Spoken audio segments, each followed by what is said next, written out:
हर गांव की कुछ कहानियां आवाज में नहीं, एहसास में जिंदा रहती हैं। ये कहानी भी ऐसे ही एक छोटे से गांव की है जहां रातें बहुत शांत होती थीं। इतनी शांत कि अगर कोई सवाल मन में उठे तो उसकी गूंज साफ सुनाई देती थी। इन्हीं रातों में एक सवाल आरव के मन में बार बार उठता था। हर रात वही नीली रोशनी, न तेज होती है न बुझती है। अगर ये सपना है तो हर बार एक सा क्यों है? आरव कोई डरपोक लड़का नहीं था। उसे अनजान चीजों से डर नहीं लगता था, लेकिन वो आंख बंद करके मान भी नहीं लेता था। गांव के बाहर पुराने पीपल के पेड़ के पास हर रात एक हल्की नीली रोशनी दिखाई देती थी। अजीब बात यह थी कि वो रोशनी डर नहीं देती थी, बल्कि मन को अजीब सा सुकून देती थी, जैसे कोई कह रहा हो, रुको, समझो। अगर ये सच में कुछ खास है तो सिर्फ तुम्हें ही क्यों दिखती है? शायद इसलिए क्योंकि मैं देखना चाहता हूँ, बाकी लोग बस नजरें फेर लेते हैं। उस रात आरव ने पहली बार तय किया कि वह इस सवाल से भागेगा नहीं। उसे नहीं पता था कि यह फैसला उसकी सोच, उसके धैर्य और उसके भविष्य की दिशा बदल देगा। अगली सुबह आरव सीधे दादी शारदा के पास गया। दादी कम बोलती थीं, लेकिन जब बोलती थीं तो उनकी बातों में समय की गहराई होती थी। उनके चेहरे पर एक अजीब सा सुकून रहता था, जैसे उन्होंने बहुत कुछ देख लिया हो। दादी, क्या आपने कभी गांव के बाहर नीली रोशनी देखी है? कुछ रोशनियां दिखती नहीं है बेटा, महसूस की जाती हैं। दादी ने आरव की आंखों में देखा। वहां डर नहीं था, सिर्फ सवाल थे। उन्होंने जवाब पूरा नहीं किया, लेकिन उनकी चुप्पी में भी बहुत कुछ छुपा था।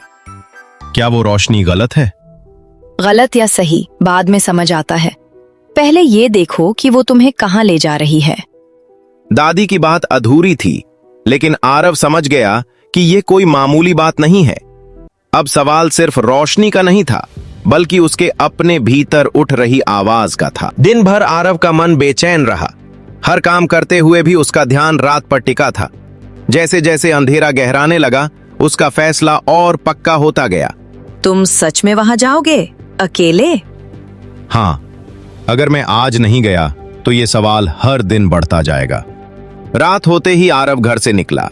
हवा ठंडी थी, रास्ता जाना पहचाना था, लेकिन मन में एक अजीब सी हलचल थी, जैसे कोई अनदेखी चीज उसे देख रही हो, पर डराने के लिए नहीं।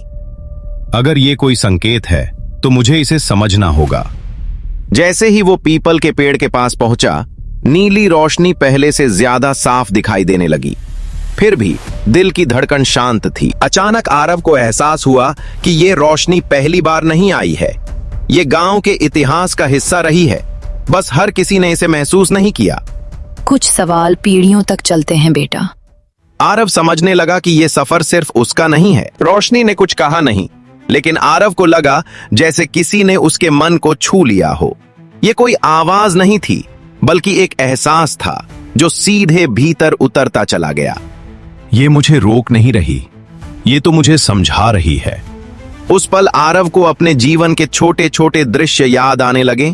गलतियां, डर और वे मौके जब वो खुद पर भरोसा नहीं कर पाया था। पीपल के पेड़ के नीचे खड़ा आरव अब बाहर की दुनिया को कम और अपने भीतर की हलचल को ज्यादा महसूस कर रहा था।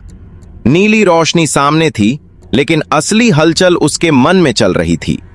उसे लगा जैसे कोई उससे सवाल पूछ रहा हो, लेकिन शब्दों में नहीं। मैं हमेशा जवाब बाहर क्यों ढूंढता रहा? क्या जो मैं खोज रहा हूं वो पहले से मेरे अंदर ही है? आरव को अपने बचपन की बातें याद आने लगी। वे मौके जब उसने खुद पर शक किया, जब उसने दूसरों की बातों को अपनी आवाज से ज्यादा अहम माना।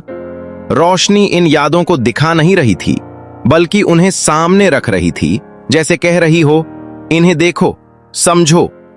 अगर मैं खुद को नहीं समझ पाया तो किसी और सच्चाई को कैसे समझूंगा? उस पल आरव को एहसास हुआ कि ये रोशनी उसे आगे नहीं खींच रही, बल्कि भीतर की तरफ मोड़ रही है।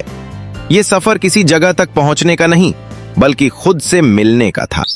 अगली सुबह मीरा ने आरव के चेहरे पर कुछ बदला बदला सा देखा।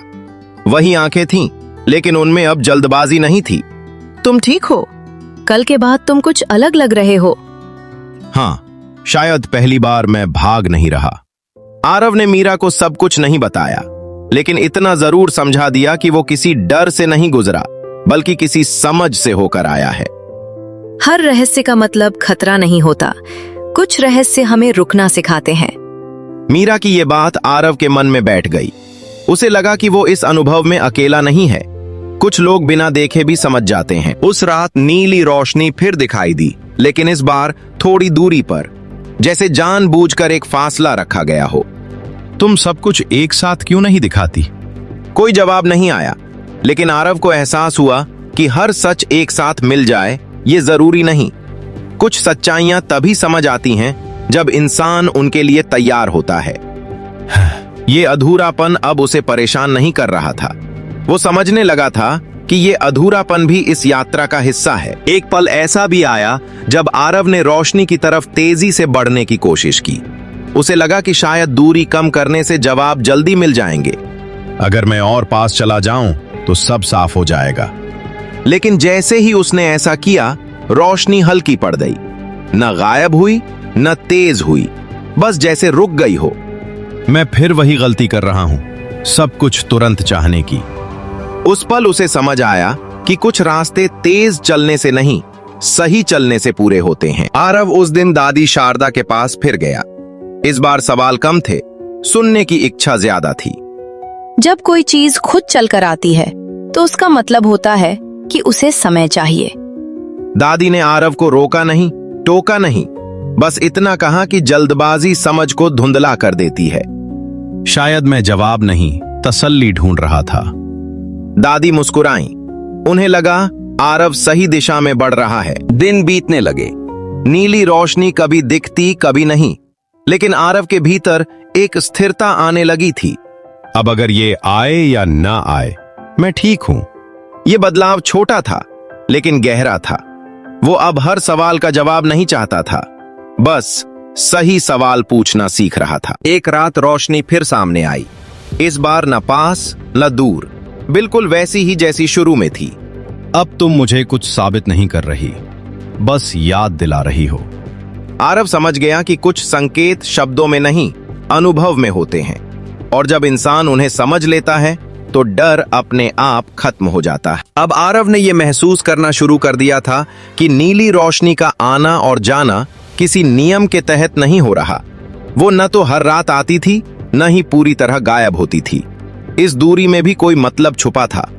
आरव को समझ आने लगा कि हर चीज का पास होना जरूरी नहीं, कभी कभी दूरी ही सिखाती है कि किसी चीज की अहमियत क्या है। शायद हर सवाल का जवाब पकड़ने में नहीं, छोड़ने में छुपा होता है।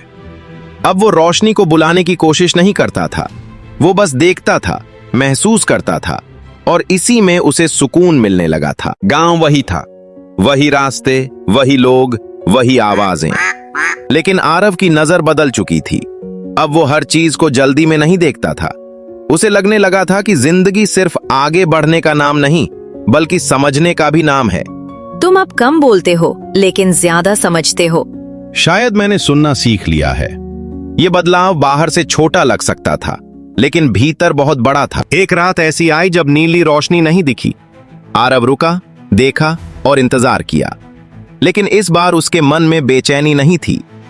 अगर आना होगा तो आएगी। यही वो पल था जहां आरव ने पहली बार किसी सवाल को बिना जवाब के स्वीकार किया। दादी शारदा ने आरव के चेहरे को देखा और बिना कुछ पूछे सब समझ गईं। अब तुम तैयार हो। किसके लिए? खुद के लिए। ये जवाब छोटा था, लेकिन पूरी यात्रा को समेटे हुए था। कई दिनों बाद एक रात नीली रोशनी फिर दिखाई दी, न तेज न धुंधली, बिल्कुल स्थिर। अब मैं समझ गया हूं।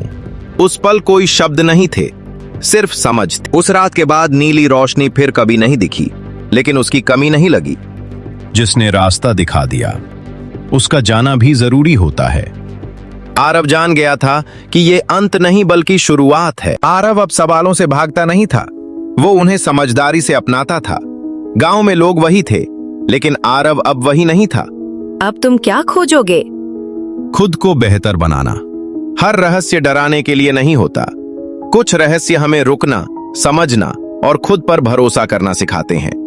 जो इंसान हर जवाब को पकड़ने की बजाय खुद को समझ लेता है, वही असली सुकून पाता है। जो चीज आपको डराए नहीं बल्कि बेहतर बनाए, वही आपकी सच्ची सीख है।